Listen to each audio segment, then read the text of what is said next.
Some leftovers are more significant than others.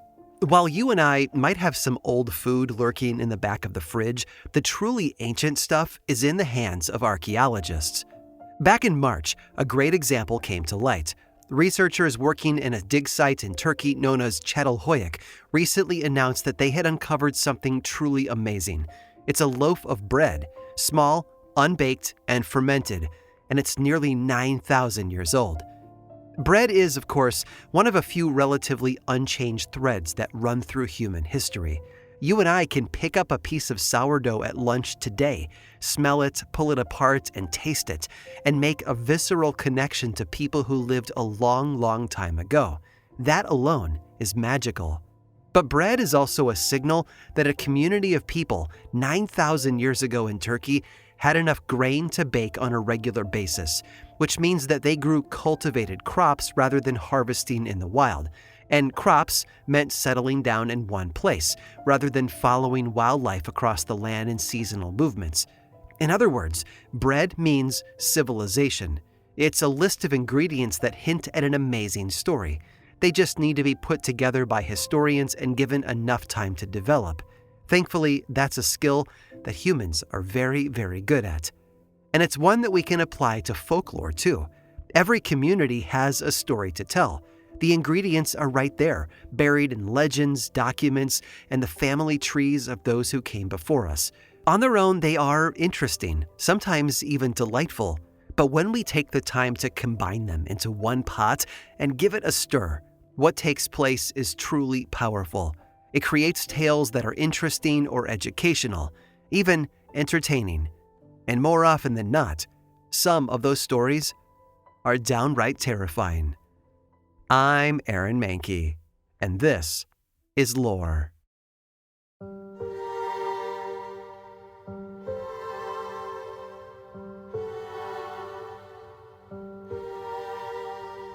The first thing we need is a setting, a place of beauty and drama, and maybe a touch of tragedy. And if there's one land with all of that in abundance, it's Ireland. Now, the Emerald Isle is a big place with lots of unique communities and amazing stories to go along with them. But right in the center, in a region known as the Midlands, is the county of Tullamore. And while it's home to no more than maybe 15,000 people, it has something else that every good story needs: a castle. But let's back up for a moment. In the late 1500s, Queen Elizabeth I of England was the ruling monarch, and her kingdom included a contentious foothold in Ireland. And in 1577, she did something that wasn't all too unusual for the time. She gifted Irish land to an English family by the name of More. It was old land, covered in beautiful dark forest and rolling hills, and for a while that's all it was to the More family. But a mansion was built on the land in the 1640s and then passed from generation to generation, as you might expect. Along the way, the family patriarch even picked up the title of the Earl of Charleville, setting the family up for even more wealth and prestige. The trouble was, the Moores had a hard time producing a male heir, so when the last of their line passed away in 1764, the title shifted to a cousin, Charles William Bury, who was only 6 months old at the time. And then, of course, he grew up. In 1798, Charles hired a well-known architect named Francis Johnston to design and build a replacement for the old family home. It would take almost 15 years to be completed, but when it was done in 1812, it was magnificent. And its dark and brooding Gothic style helps it give off the feeling of a structure that's far older than it really is. But of course, you can't raise a castle in the forests of Ireland without also sparking some rumors. Charles William Bury and Francis Johnston were both Freemasons, and that led to whispers that they also dabbled in the occult. Some people suggested that the castle was built around dark symbology and designed to host evil rituals. None of that was true, of course, but when has the truth ever stopped people from inventing wild stories, right? Other rumors had to do with the physical location of the castle itself. Some people suggested that it was built on top of an intersection of ley lines, granting the place some sort of mystical power. And others told stories about the ancient Celtic priests known as Druids, who used to gather in the forest near the site of the castle, where they cared for and worshipped the oak trees there. A fun fact, it's believed that the word Druid is an old Celtic word that means knower of the oak tree. and there are a number of old oaks in the area around Charleville Castle. The most ancient, though, is called the King Oak, which is thought to be over 900 years old. It didn't help that early on, the countryside around the castle was far from stable. English colonization of Ireland had created a tension that rippled through the air, and conflict became commonplace. In response, the English would seize the estates of Irish rebels and then hand it over to British settlers. Of course, the Irish were always quick to defend themselves, and much blood was shed. Now, the Burries did what a lot of the aristocracy had a tendency to do. They lived large. They threw parties all the time, hosted noble guests, and redecorated the castle to suit their changing tastes. There's a rumor that Lord Byron, the celebrated poet, even paid the place a visit, although there's no official record to back that up. Still, that spending came at a cost. Oh, and one last little example of the family's opulence would be an event that took place in 1785. On May 10th of that year, an annual fair kicked off in the nearby town of Tullamore, coinciding with the 21st birthday of Charles William Burrie. As a way of celebrating, a hot air balloon was launched over the house, quite the sight for people back then. According to sources, it was only the third balloon ever to have been launched over Ireland, but it wasn't the sort that you might imagine, with nylon and proper equipment. This was a balloon made entirely of paper, heated by a large basket full of burning straw beneath it. And as we all know, fire doesn't mix well with paper and dead grass. After launching, the balloon flew too low and got snagged on a chimney. When it collapsed, it landed on the tightly packed houses of the town with their thatched roofs and set the entire place on fire. Over 100 homes were destroyed that day. And there you go. Dark occult rumors, painful political conflict, and a good dose of family drama. All of these ingredients work together to create a rich, decadent past. But if the stories told by visitors to the castle over the years are any indication, that history has returned in frightful ways.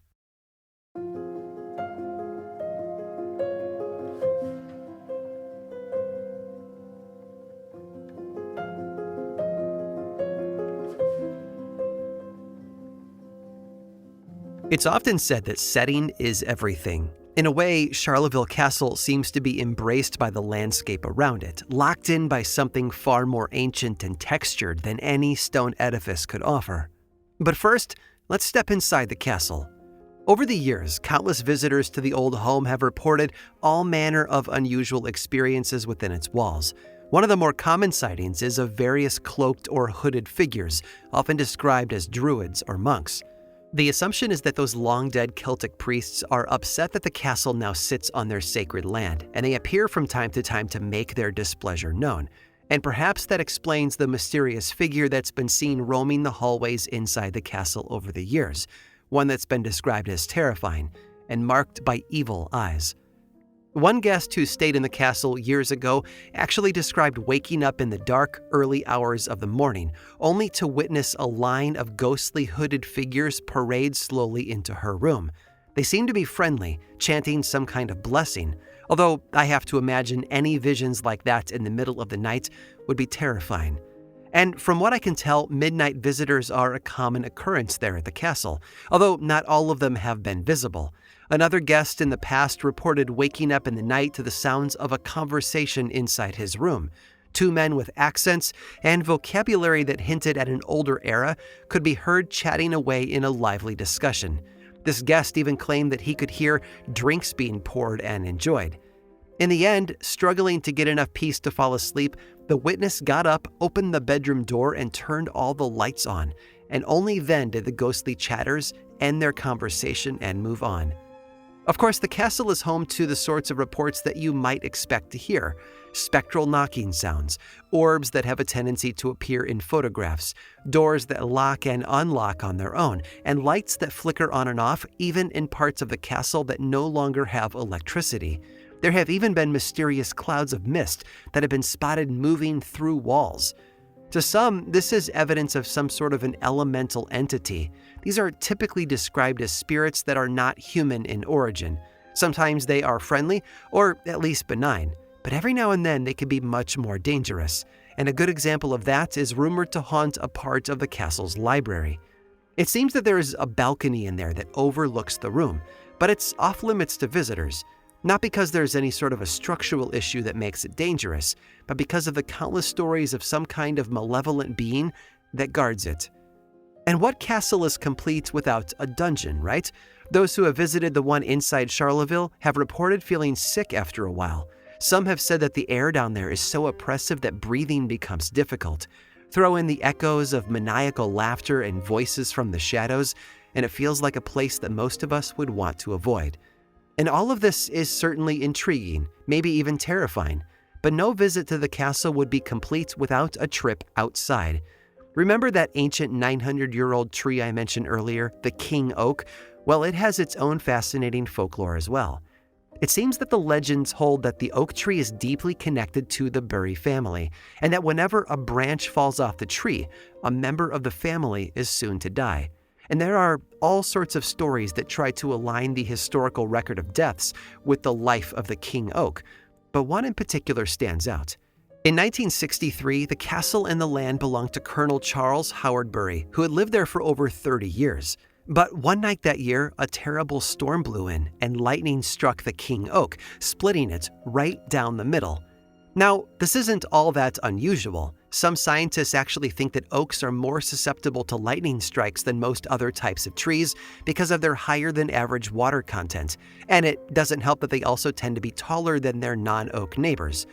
All that to say, the lightning strike wasn't a big surprise, all things considered. But what was a surprise, though, was that just days after it happened, the colonel passed away.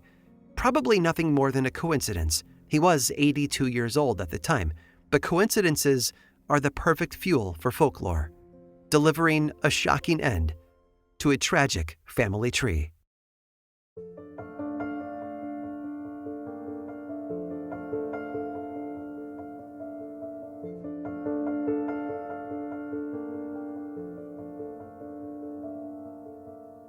To call the Bury family tragic is honestly an understatement. Over the years, far too many unexpected deaths have arrived at the castle, and to try and cover all of them here would take a while.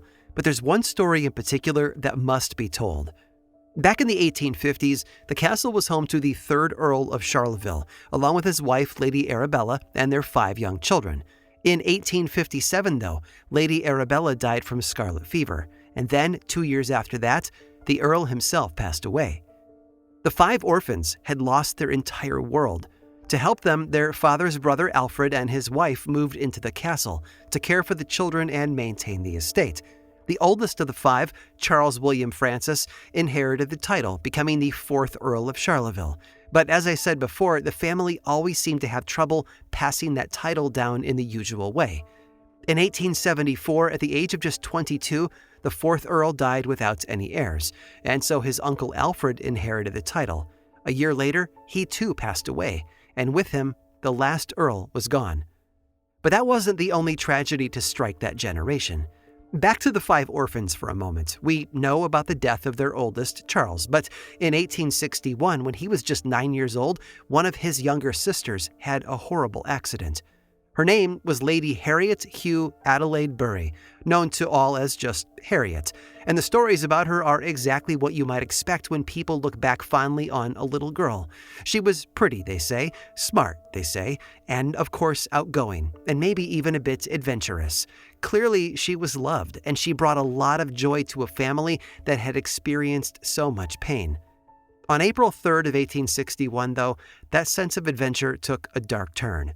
Around 6 p.m. that evening, the children's governess sent Harriet upstairs to get ready for the evening meal. So she climbed the stairs all the way to the top floor, a trip that must have been breathtaking since the staircase spanned multiple stories. After she was done, Harriet began to return to the ground level, but somewhere along the way, she decided to have fun. Climbing onto the polished banister, she began to slide down from high above, most likely laughing with joy along the way. But when she was close to 20 feet from the bottom of the stairs, she lost her balance, slipped off the railing, and plummeted to the stone floor below. Her death, they say, was from a broken neck.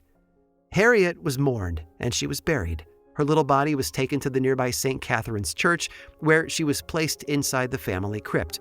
But while her remains might be there among her ancestors, there are countless stories that suggest that her spirit is still inside the castle.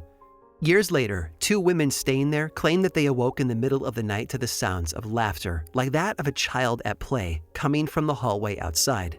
The voice slowly grew fainter, as if it were moving away from their room, until it ended with a distant scream, an experience that many believe was a ghostly replay of Harriet's final moments.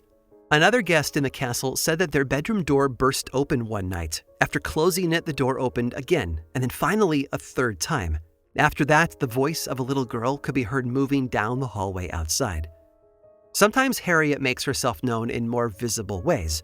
More than a few visitors to the castle have spotted the ghostly shape of a child playing near the stairs, as well as inside the room that was once the nursery on the top floor. She's even known to appear in photos taken inside the building, the small shape of a girl in a pale dress. In some of those photos, though, Harriet isn't alone. Many people have spotted her alongside a young boy, and the two have been known to get up to mischief together. Who the boy might be isn't entirely certain, although there is an intriguing theory about that. You see, some 30 years before Harriet died, another boy in her family passed away. Henry Walter Bury was her uncle, although his death at the age of 7 meant that Harriet would never meet him. In life, anyway. Henry actually died in London after a battle with influenza, so his body was transported all the way back to Charleville and was interred, like so many before him, in the family crypt at St. Catherine's. Did the spirits of Henry and Harriet find common ground in their place of eternal rest? Some believe so, and the many stories of a ghostly pair of children in the castle, a boy and a girl, have only fueled that legend. To those who have witnessed them, they are partners in crime, pulling pranks on guests and staff alike, giving many people a delightful bit of hope about the afterlife, but also a few unnerving chills.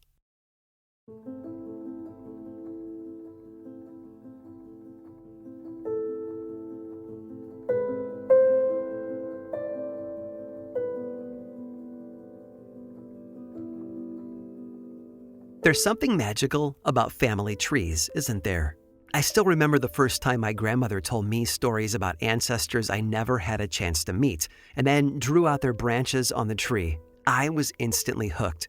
Birth dates, marriages, and gravestone rubbings, all of those pieces have a way of painting a picture of those who came before us. They can be a source of pride, or a repository for painful events. Family is, after all, complex, but then again, so are the branches of an ancient tree. For Charleville, that complicated history seemed to come to an end in 1912. That was when any remaining relatives moved out and handed the keys to a small team of caretakers. But an empty castle is still expensive, so in 1948, a lot of the contents were auctioned off, including heirlooms like the artwork, servingware, and furniture. After the colonel died in 1963, the death, if you recall, that was predicted by the lightning strike, it was decided that the annual taxes were just too burdensome, so the roof of the castle was deliberately removed, allowing it to be reclassified as a ruin. And then, in the 1970s, restoration began. Over the decades, it has regained much of its old self, and is currently owned by a woman named Bridget, along with her family. And there's one story in particular from her time there that stands out as significant to anyone who has spent time learning the building's history. It seems that years ago, when her family was young, her son went missing inside the top floor of the castle. Knowing how dangerous an old stone building can be in the best of conditions, let alone in a state of repair, Bridget and the rest of the family went looking for him. And clearly on their mind, of course, was that long, tall, dangerous main staircase. When they finally located the boy, he was standing at the very foot of those stairs, all the way down at the ground level. And when Bridget asked her son how he had gotten all the way downstairs, his answer gave her a chill. He hadn't done it alone, he told her. Holding his hand for safety, he had been guided all the way down by 2 children, a little girl and a little boy.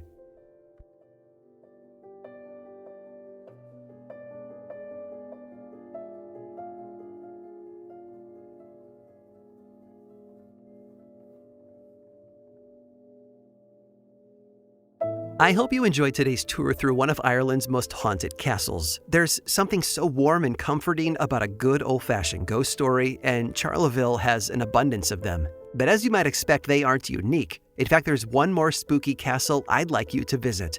Stick around through this brief sponsor break to hear all about it.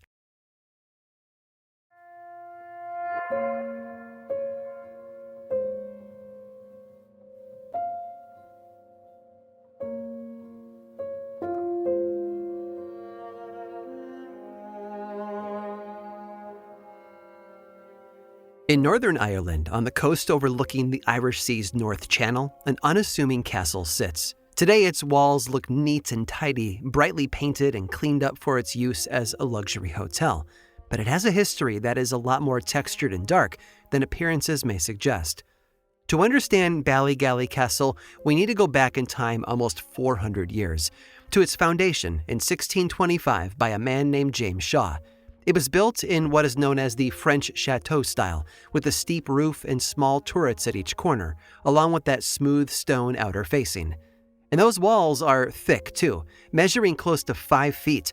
Maybe not the most modern way to use space, but in the 17th century, an essential feature if you plan to seek refuge from enemy fire inside. And that's certainly what happened less than 2 decades after it was built. In 1641, during the Great Rebellion, the Shaws provided shelter for Protestants running away from Catholic forces. Despite being attacked multiple times, Ballygally Castle's defenses were never breached, thanks perhaps to those thick walls. Just like other castles and estates throughout history, Ballygally was passed from generation to generation. Along the way, there were expansions and renovations too, but by the end of the 1700s, the family line was coming to an end.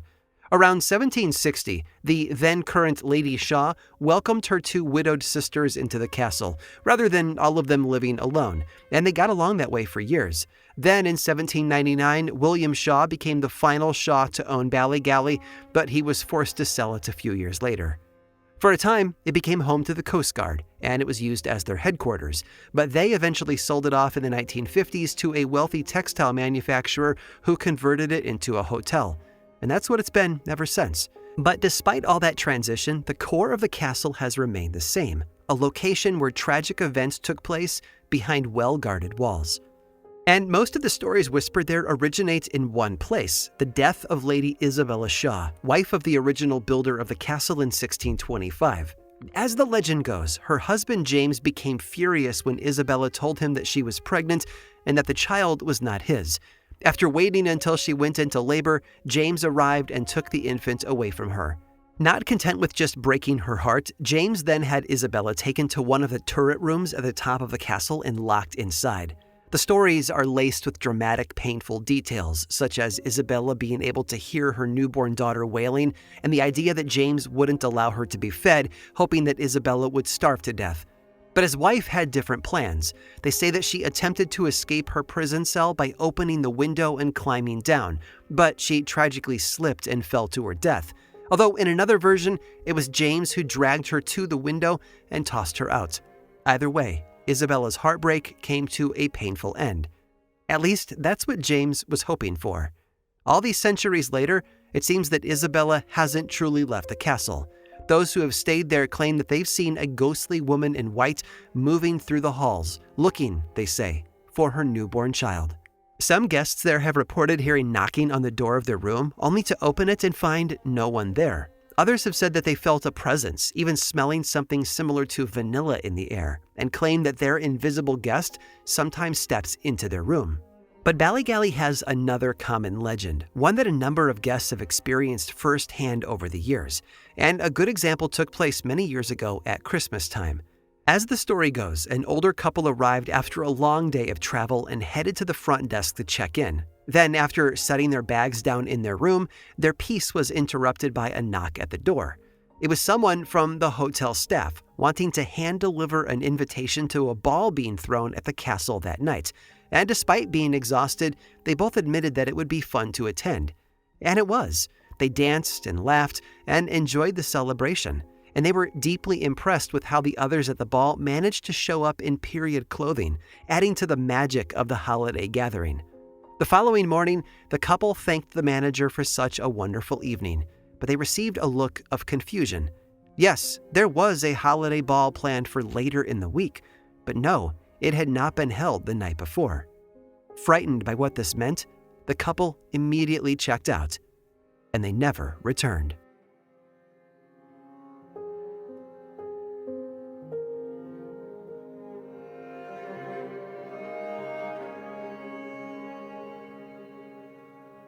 This episode of Lore was written and produced by me, Aaron Mahnke, with research by Cassandra De Alba and music by Chad Lawson. Don't like hearing ads? We've got a solution for you. There is a paid version of Lore on Apple Podcasts and Patreon that is 100% ad-free.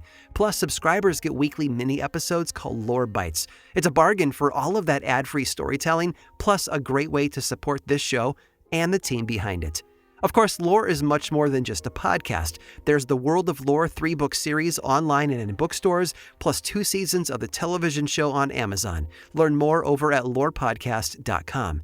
And you can also follow the show on Threads, Instagram, Facebook, and YouTube. Just search for Lore Podcast, all one word, and then click that follow button. And when you do, say hi.